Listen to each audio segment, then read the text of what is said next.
Allez, viens, bébé. Waouh. Voilà, Nick est tout pris. C'est leur tout nouveau rituel de rentrée. Il est 7 heures, à quelques kilomètres de Paris. L'heure du réveil pour Teddy et sa fille Héloïse, 16 mois. Elle prend le biberon toute seule? Oui, elle prend le biberon toute seule. C'est ça qui dure le plus longtemps le matin, c'est le biberon. Teddy est pharmacien dans un laboratoire. Sa femme Stéphanie travaille dans l'édition. Pour la garde d'Héloïse, le couple rêvait d'une place en crèche. Un mode de garde plébiscité par une majorité de Français. On nous avait dit que l'enfant qui était à la crèche s'adapte mieux à l'école, à la maternelle. Donc voilà, donc on avait choisi la crèche pour ces raisons-là. Oui, on met des chaussures. Oui, chaussures. Teddy dépose un dossier auprès de 3 crèches publiques, mais ils sont tous refusés, comme pour un demandeur sur 2.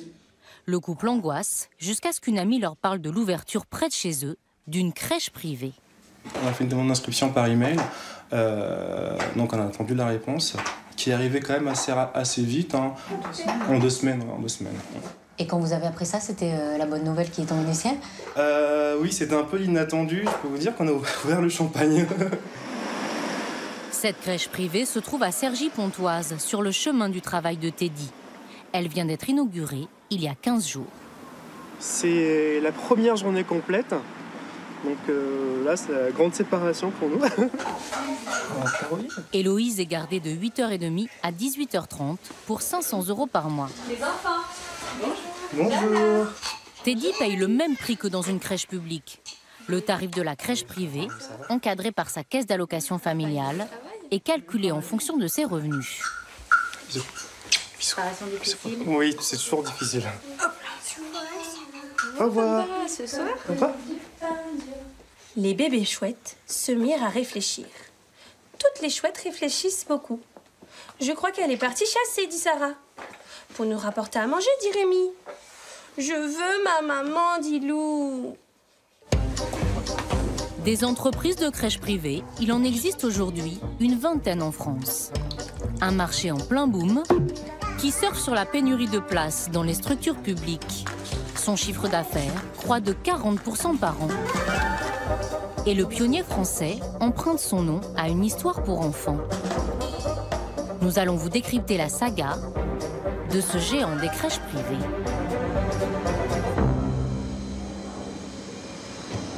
C'est au siège de la société qu'est né ce conte de fées entrepreneurial. Ascenseur, c'est ouvert? Escalier plutôt, pardon. Ouais. Hein? Voici celui qui a le premier eu l'idée de cette activité qui explose. Bonjour tout le monde. Ne soyez pas impressionnés. Jean-Emmanuel Rodokanaki, 44 ans, diplômé d'une grande école de commerce. En 2005, il a ouvert la toute première crèche privée française, à Rungis. Il en possède aujourd'hui 225. Ça représente 15 000 bébés. Il lui a fallu 5 ans pour vaincre les réticences de l'État, qui refusait de délivrer des agréments de crèche au secteur marchand. Jean-Emmanuel dirige désormais 3000 salariés. Au siège, un standard téléphonique répond aux appels de familles en panique. D'accord. Donc c'est pour une entrée pour Adam qui est né le 22 octobre 2014, c'est bien ça? D'accord. Et vous êtes pris sur la structure? Dans le lexique des petits chaperons rouges, on appelle ça vendre des berceaux. Bonjour tout le monde. Et Jean-Emmanuel ne compte pas s'arrêter là. On a vocation à doubler de taille. Donc doubler de taille, c'est doubler les effectifs, c'est d'être à 5-6 000 salariés en 2020. Il y a un gros besoin, il y a un énorme potentiel en France. Pour vous donner une idée, il manque 300 à 500 000 places de crèche. Donc on voit bien que le potentiel et le besoin des familles à ne plus avoir leurs enfants en liste d'attente, mais en crèche, il est incroyable. L'entreprise répond aux demandes des particuliers, mais ses clients prioritaires, plus intéressants en volume, ce sont les entreprises. Pour comprendre comment ça fonctionne, nous nous rendons à Bordeaux. Sacha, 6 ans, a autrefois été chez une assistante maternelle. Mais son petit frère Victor, 2 ans, est gardé, lui, en crèche privée. Salut, mon homme. Sa place, Gaëlle, la maman, l'a obtenue grâce à son entreprise, un grand courtier en assurance. Sa société propose chaque année 10 places de crèche à ses 1000 salariés. Une crèche ultra flexible idéal pour les femmes actives. C'est vraiment un plus parce que par rapport à une crèche classique, c'est vraiment la crèche qui s'adapte à nous parce que ils les prennent quand ils ont un petit peu de fièvre. C'est un petit peu la crainte qu'on peut avoir quand on met son enfant en crèche finalement.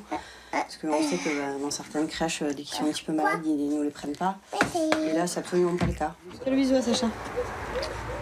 À ce soir. Au revoir. Au revoir, papa. Viens. Sa place en crèche privée, Gaëlle la paye 300 € par mois. Elle paierait le même tarif en crèche publique. La différence, c'est que son entreprise paye elle aussi, au groupe de crèches privées, 250 € mensuels. Soit, pour 10 salariés, un total de 25 000 € par an. Notre hiérarchie a bien compris qu'avoir un mode de garde sécurisant, c'est plus confortable pour une maman et qu'effectivement, on a des mamans qui travaillent aux ressources humaines, nous avons des mamans qui prennent des congés parentaux parce qu'elles n'ont pas d'autre solution. Et c'est pas non plus une situation confortable pour l'entreprise, parce que ce sont des personnes que nous sommes obligés de remplacer et ça a un coût supplémentaire du coup pour l'entreprise aussi. Donc finalement, je pense que tout le monde s'y retrouve un petit peu. La crèche d'entreprise n'est qu'à 2 minutes du travail de Gaëlle, dans cette zone industrielle. Certaines crèches privées du groupe démarrent à 5 h et ferment à 22h30. Bonjour. Avec ce badge, Gaëlle pointe ses horaires. Si elle dépasse ses 10 heures quotidiennes prévues, chaque heure supplémentaire lui sera facturée environ 1,50 €. Bonjour. Vous avez passé une bonne soirée? Oui, très bien. Bonne nuit. Courte, mais Ça va, il y a des bon. Laure est l'éducatrice référente de Victor. Tu vas avec Laure? Tu viens avec moi? Allez.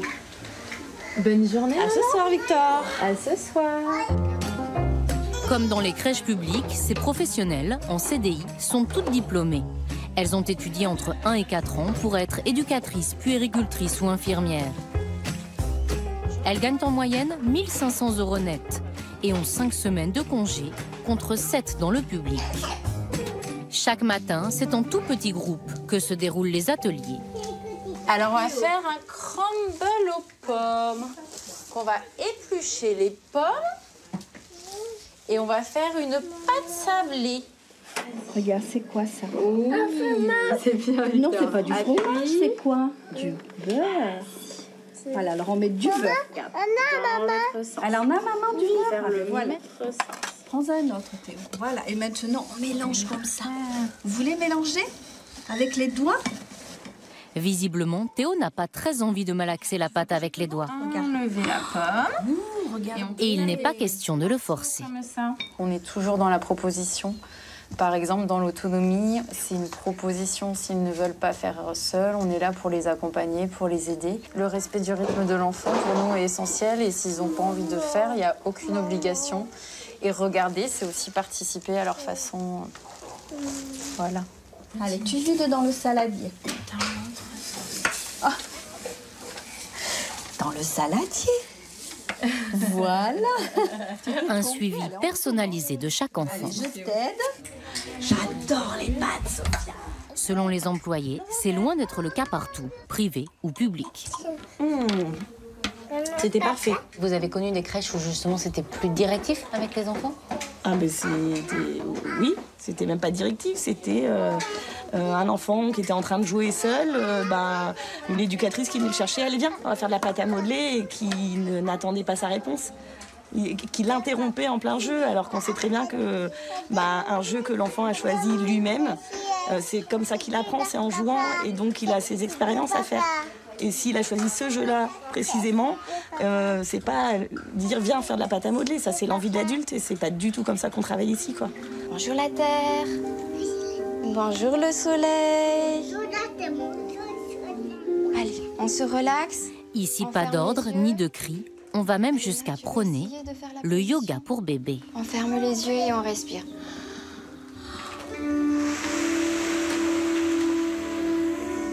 C'est bien au bain.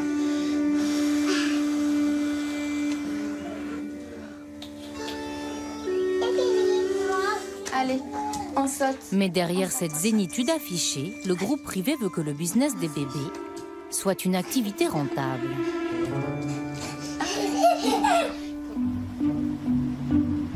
Le premier secret, plutôt que s'implanter au cœur des villes, c'est de privilégier les zones d'activité, là où l'immobilier est moins cher. Difficile d'imaginer que ces 250 mètres carrés de gravats deviendront bientôt une crèche flambant neuve de 26 places. Louis et Xavier sont chargés du développement du réseau dans toute la France. Pourquoi est-ce qu'on ne garde pas les sanitaires ici? Parce qu'ils ne sont absolument pas aux normes petite enfance. Une entreprise voisine vient d'acheter 13 berceaux d'un seul coup. Louis et Xavier doivent donc faire sortir de terre une crèche en moins de 6 semaines. Quand on a un client, on ne veut pas le perdre. Il suffit qu'on ait un client qui soit dans une zone et qui dit « moi je veux une crèche autour de mon entreprise ». Si on ne trouve pas rapidement, on perd ce contact-là et c'est pas en lui trouvant un local à 10 km de là qu'on va pouvoir le récupérer. Donc le fait d'être capable d'agir très rapidement à la demande de notre client, ça c'est clé. Ouais. On a de la place pour un potager ou Coût des travaux, 400 000 € pour mettre les locaux aux normes strictes édictées par l'État. La PMI, la médecin petite enfance, à l'étude du dossier, nous a demandé un filet de protection sur 4 mètres de large afin d'éviter les chutes d'objets. Donc ce filet sera mis. Tu l'accroches à la façade. On a un accord du propriétaire pour accrocher ce filet à la façade. Le groupe inaugure une nouvelle crèche tous les 15 jours. Celle-ci ouvrira le 22 novembre prochain.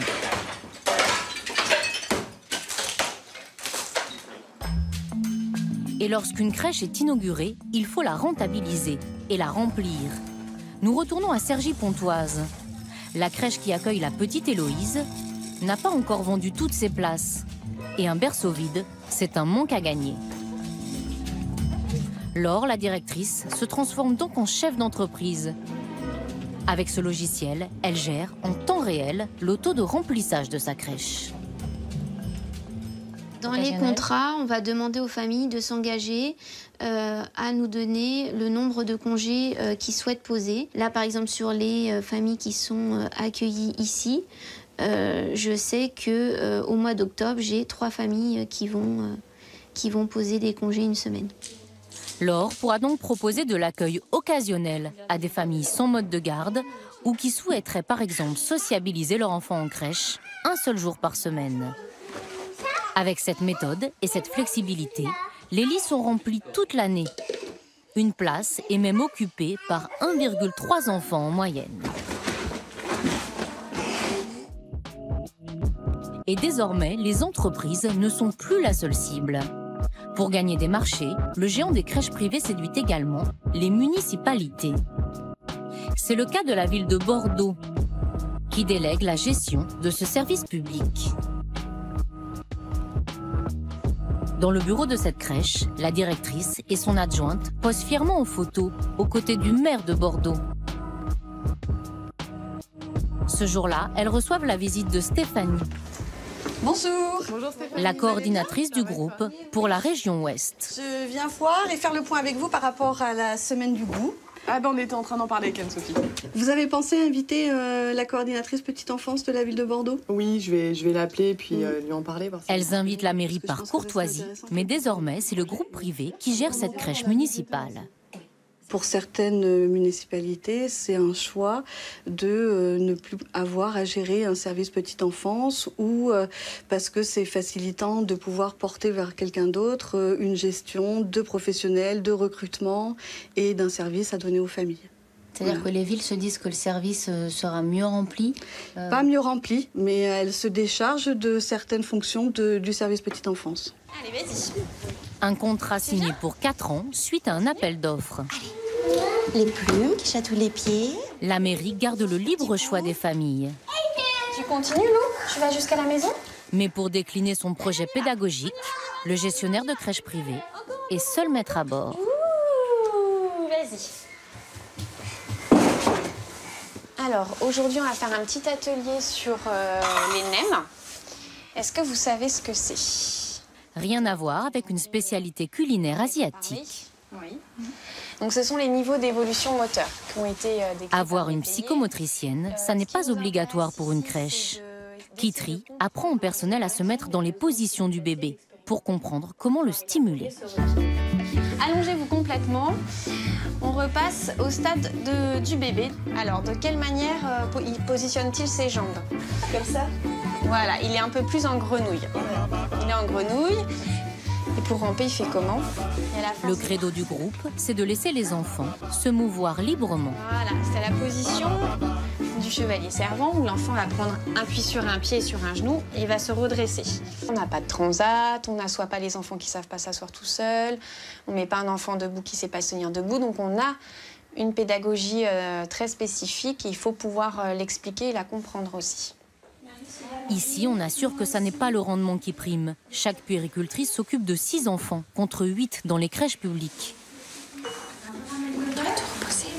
Pendant la sieste, cette petite fille a même droit à une éducatrice, pour elle toute seule. C'est une petite fille qui dort avec ses parents dans le même lit, donc on a adopté du coup la même en lien avec ce que les parents font. Les repas ne sont pas cuisinés sur place, mais livrés par une société extérieure. Et les quantités sont calculées au gramme près. Par exemple, 10 grammes de viande par bébé. Ça, c'est quoi? C'est de la purée d'épinards. Là, pour contrôler la température. Là, je contrôle la température quand ça sort du four et elle doit avoir une bonne température quand elle rentre dans les sections. Et vous êtes obligé de tout noter? Je marque l'heure à l'heure que je l'ai sortie et la température. Pour chaque plat? Voilà. Et chaque plat, chaque repas? Voilà. Au moment du repas, on retrouve cette fameuse pédagogie centrée sur l'écoute de l'enfant et la liberté de ses choix. L'enfant aura la possibilité de commencer par le dessert si on le souhaite, par l'entrée, par le fruit, par le fromage. Tu vas choisir une place? Regarde, tu as du choix de place. Tu me montres où tu te mets? Tu as choisi cette place. Je te pose ton plateau. Voilà, je te souhaite un bon appétit. Contrairement à ce qu'on pourrait croire, selon un rapport de la CAF elle-même, ces crèches privées coûteraient moins cher aux mairies et donc aux contribuables. La puissance du groupe lui permet en effet de réaliser des économies d'échelle, mais aussi de négocier d'importantes réductions, auprès par exemple des fournisseurs de couches ou de jouets. Des crèches rentables, mais peut-être des effets pervers.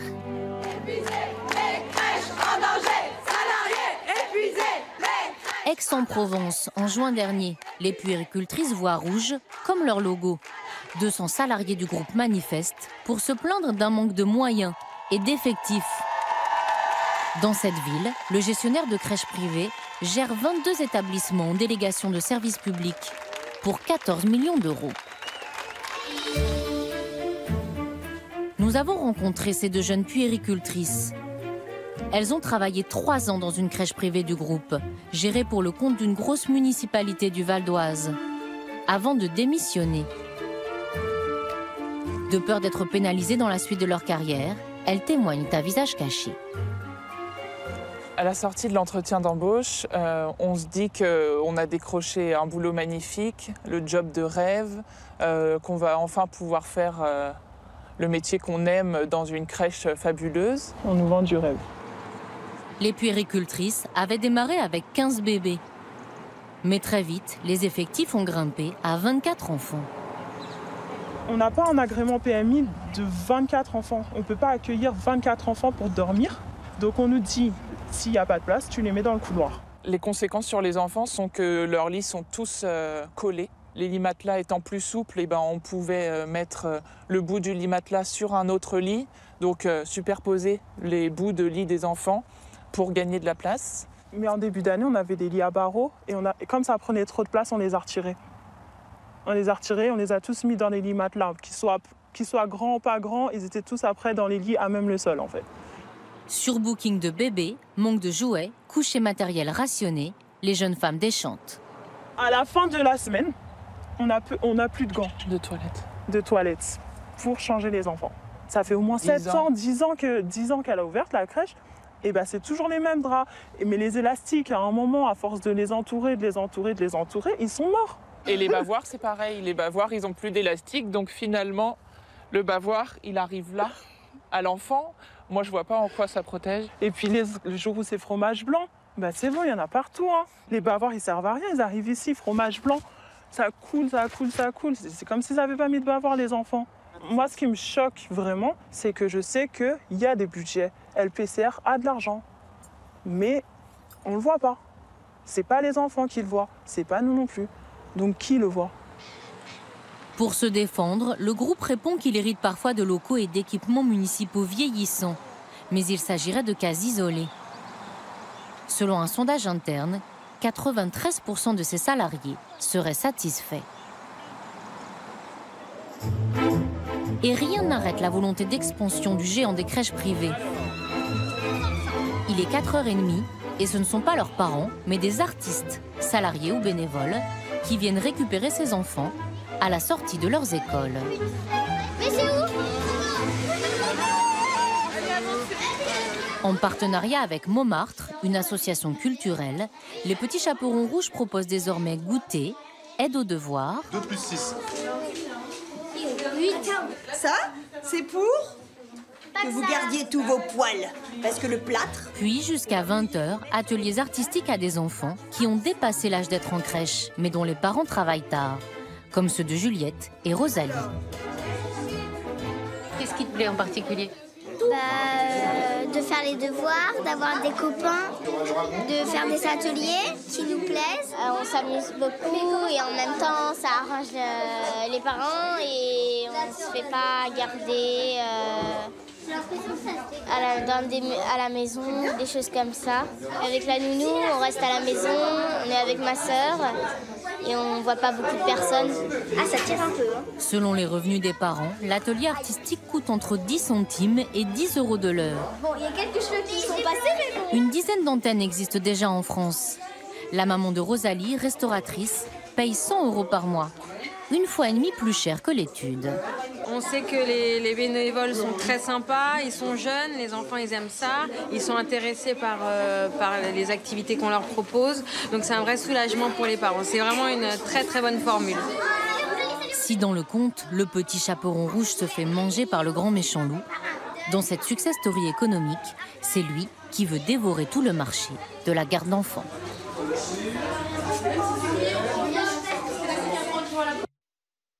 Bah regardez, on va juste à la voiture là, et puis... Attendez, marchez pas dans l'eau. Voilà. Qu'il pleuve, qu'il neige ou qu'il vente, Oui, mais on l'ouvrira tout à l'heure quand on... elles ont fait le même trajet chaque matin pendant 3 ans. Une bonne demi-heure de voiture vers le centre-ville de Marseille. Un peu galère, mais c'est la seule solution qu'avait trouvée Laure pour faire garder ses 2 filles. Bah, disons qu'on se posait pas la question. Hein. Je veux dire, quand on n'a pas le choix, on n'a pas le choix. C'est comme ça, on le fait et puis voilà quoi. La maman est maquilleuse. Et à la naissance de ses 2 filles, ce fut à chaque fois le même casse-tête. On avait fait des demandes en place en crèche pour la grande. Après la petite, quand elle est arrivée, on a demandé aussi. Et puis on n'a jamais eu de réponse, mais même pas de réponse positive. On n'a jamais eu de réponse tout court. Embarrassée, Laure entend alors parler d'un lieu d'accueil un peu spécial. Une sorte de crèche dans un appartement privé. Hop, attention, ben voilà, c'était là, on est arrivé. Vous voyez, les filles connaissent la porte par cœur. C'était ici, voilà. Celle-là et l'autre fenêtre. Mais il y a 2 mois, l'endroit a brutalement fermé. C'était le 27 juin dernier. Les policiers débarquent au rez-de-chaussée de cet immeuble, après une dénonciation anonyme. Ils font irruption dans cet appartement juste avant 10 h. Derrière la porte, il y a 26 bébés, gardés hors de tout cadre légal, par seulement 2 dames. Il en aurait fallu au moins 5. Suite à la perquisition, la crèche clandestine est placée sous scellé. Une enquête est ouverte et la gérante passe 2 jours en garde à vue. Pour la première fois, cette femme a accepté de parler, mais à visage caché, dans le bureau de son avocat. Elle a 59 ans et se dit ancienne infirmière. Sa crèche, elle l'a créée il y a 8 ans, sans agrément et sans respecter les normes pourtant très strictes de la petite enfance. Mais les parents ont afflué.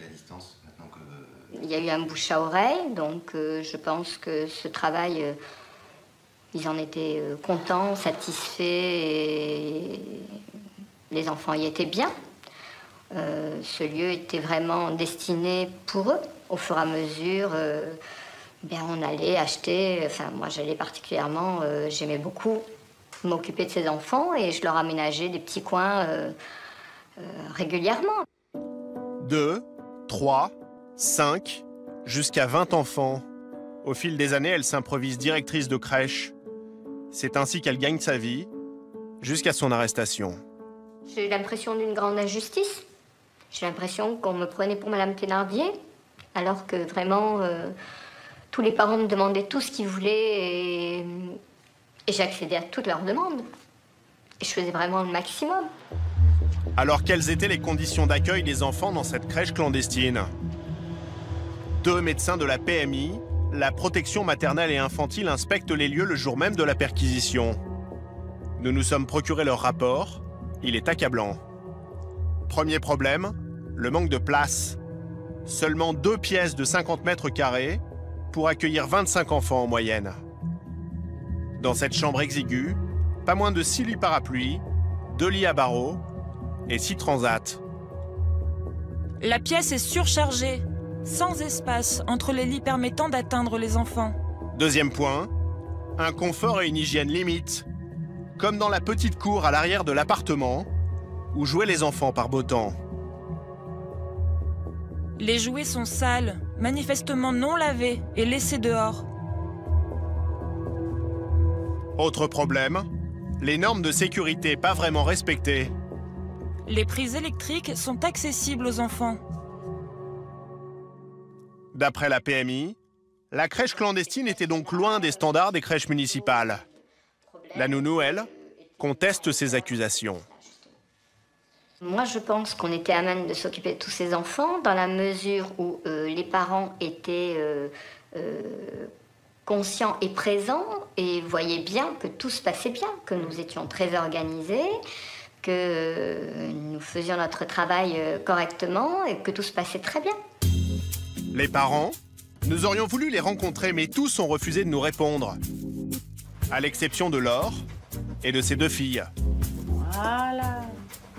Viens me voir, le monsieur te demande quelque chose. C'était comment chez Monique? Bien. C'était bien chez Monique? Oui. Une réponse unanime. Pour tous les enfants, le prix était le même. 17 € par jour, activité d'éveil comprise. Plutôt une bonne affaire.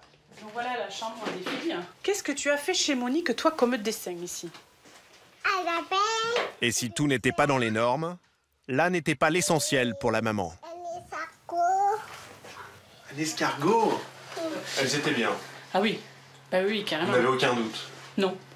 Enfin, je crois que ça se voit quand même un enfant quand il est bien quelque part ou pas. Moi, je crois que j'ai jamais eu de doute. Et en plus, quand ça s'est arrêté, ce qui m'a confirmé, c'est que elle la réclame tout le temps.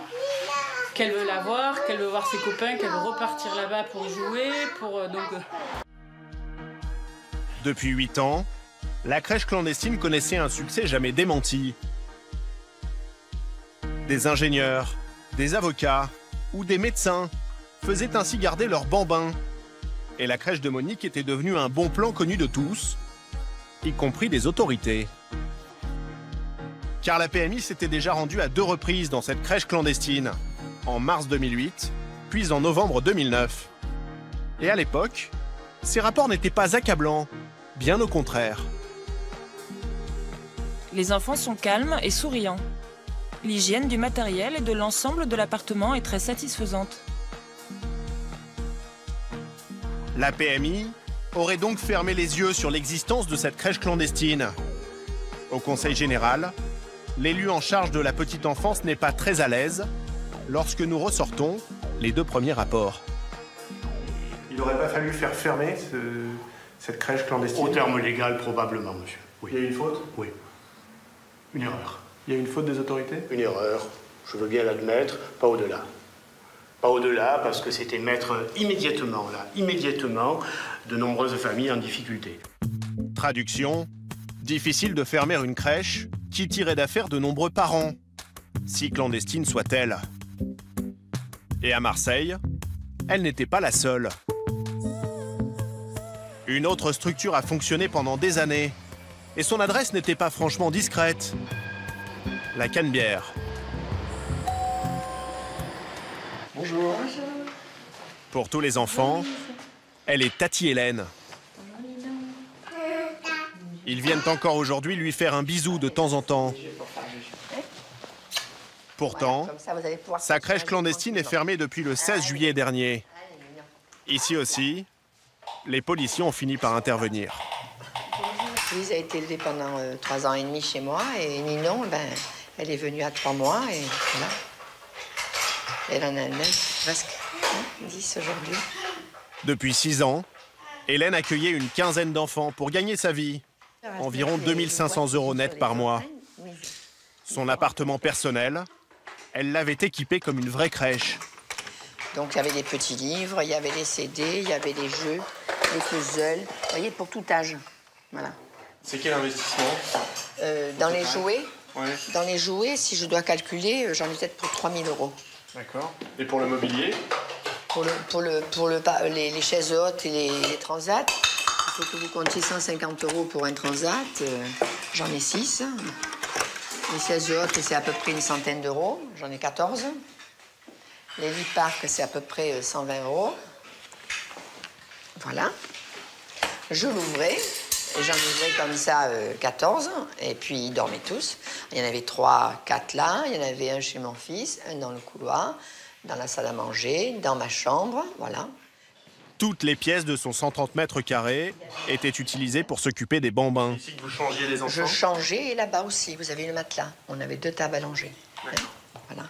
Là, la chambre, je l'occupais. Hélène pour, avait déjà perdu son agrément d'assistante maternelle il y a 13 ans parce qu'elle accueillait trop d'enfants. Donc je mettais un lit parc là. Le maximum autorisé est de 4. Pour pouvoir faire dormir les enfants dans le calme. Et là, j'avais ma cuisine où je faisais manger les enfants. Elle a pourtant recommencé, sans agrément, et en acceptant cette fois encore plus de bébés. Et les petits transats devant, là, pour les tout petits. Hein. Bon, là, comme vous voyez, j'ai un très grand frigo. Voilà. 3 jeunes femmes venaient même en renfort à l'heure des repas. Les parents payaient un forfait, 430 € par mois, et la déclaraient comme garde à domicile. Ils obtenaient ainsi indûment aide de la CAF et un bel abattement fiscal. Chez Tati Hélène, c'était simple et pas cher. Combien j'en ai élevé? 300. 300? Oui. J'ai élevé 300 enfants. 300 petits Marseillais. 300 petits Marseillais. Dans le premier arrondissement de Marseille, celui des crèches clandestines, il y a 40 000 habitants et 2 crèches municipales. Soit seulement 120 places d'accueil pour les tout-petits. C'est la mairie centrale de Marseille qui est officiellement en charge du dossier. Mais personne n'a trouvé le temps de nous recevoir. Alors nous nous sommes tournés vers l'opposition municipale, à la mairie d'arrondissement. Morgane Turc est adjointe. Et ses archives en témoignent. Elle reçoit chaque jour des courriers de parents désespérés. Malgré mes nombreuses sollicitations pour obtenir une place en crèche pour ma petite fille, j'ai récemment appris qu'aucune place ne lui serait attribuée l'année prochaine. Autant de clients potentiels pour les crèches clandestines. Nous n'avons jamais eu la chance d'y obtenir une place. On redoute l'étape d'après, c'est-à-dire les marchands de petite enfance.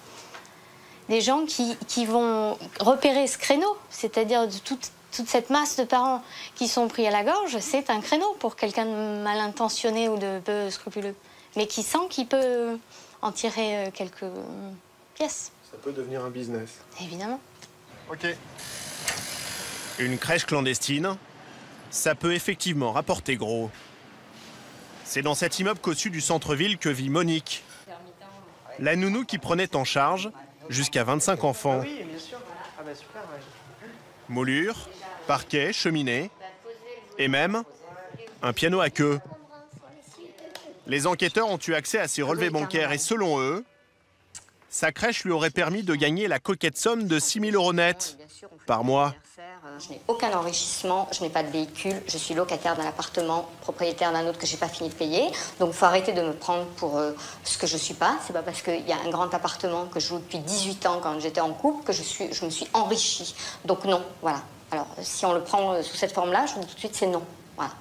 Je ne me suis pas enrichie, aucun des parents pourra dire que je me suis enrichie sur son dos. Je n'ai pas de véhicule, je n'ai rien. Ses revenus, elle les a pourtant reconnus en garde à vue devant les enquêteurs. Fin août, la nounou a été citée à comparaître devant le tribunal correctionnel. notamment pour travail illégal. Les charges pour mise en danger de la vie d'autrui ont finalement été abandonnées et son procès a été renvoyé au 8 octobre. Comme par miracle, un tiers des parents de sa crèche clandestine se sont vus proposer une place en crèche municipale au cours de l'été pour leurs enfants.